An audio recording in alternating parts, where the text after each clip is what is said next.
I'm painting my cabinets now, and they have beadboard on them, which I had put on several years ago, and I really like it. It's just a sheet of beadboard.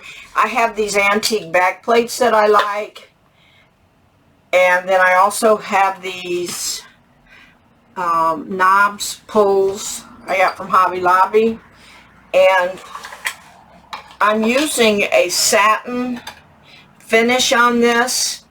And I really like the way it's coming out. I have this upside down, I think. Okay, here we go.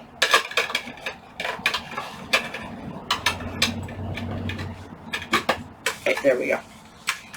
I love that look. It's really a good cottage look.